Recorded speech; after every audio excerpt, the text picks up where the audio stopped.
Assalamualaikum warahmatullahi wabarakatuh. Perkenalkan, nama saya Kamalia, NIM 2020388623123.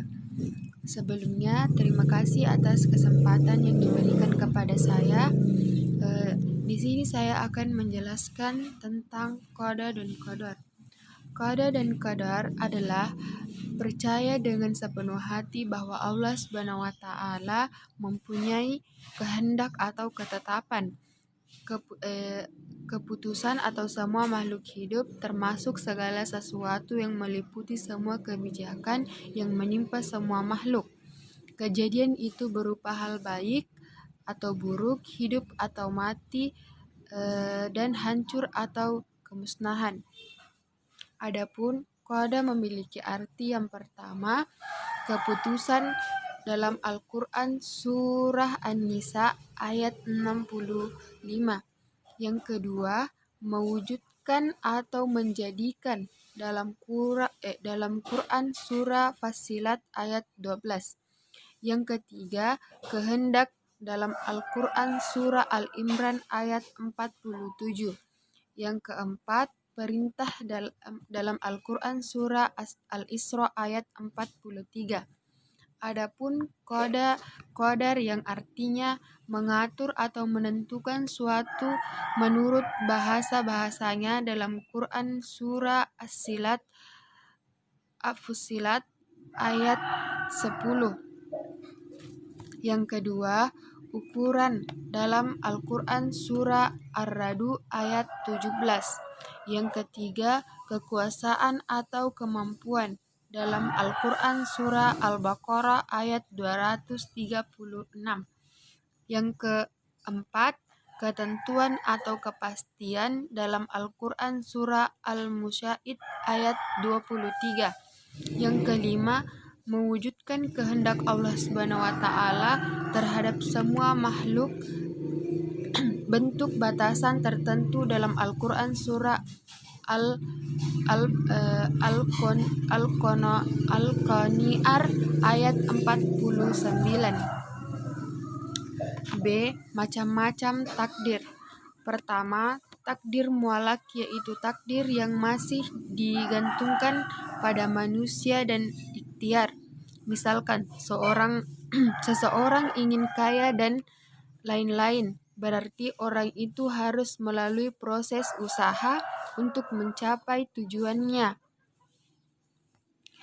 3.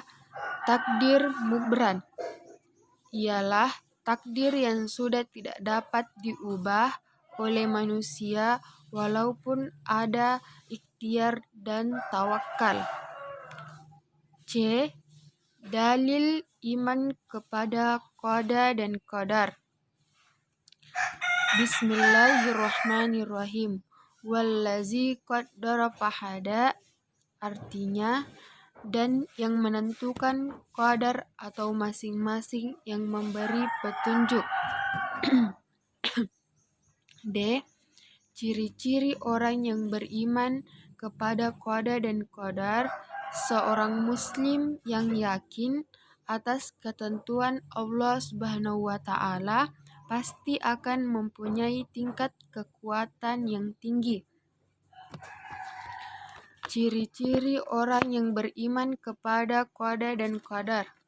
Yang pertama, selalu sabar dan menerima kenyataan.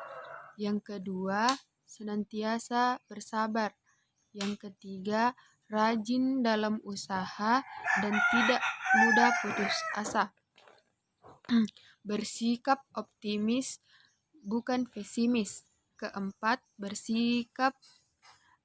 Kelima, senantiasa bersikap tawakal. Yang keenam, menaati perintah Allah SWT dan menjauhi larangannya. Yang ketujuh, bertawakal kepada Allah SWT. Yang kedelapan, mengisi kehidupan dengan hati positif untuk mencapai kebahagiaan akhirat. Hikmah dan fungsi iman kepada qada dan qadar. Pertama, melatih diri untuk selalu bersyukur kepada Allah Subhanahu wa taala. Yang kedua, meletakkan diri kepada Allah Subhanahu wa taala. Yang ketiga, melatih seseorang untuk giat berusaha dan tidak dapat putus asa. Yang keempat, menghindarkan diri dari sikap sombong. Yang kelima, menenangkan jiwa. Yang keenam, membiasakan diri untuk berusaha dan bertawakal kepada Allah Subhanahu wa taala. Itulah tadi penjelasan mengenai qada dan qadar. Sekian, assalamualaikum warahmatullahi wabarakatuh.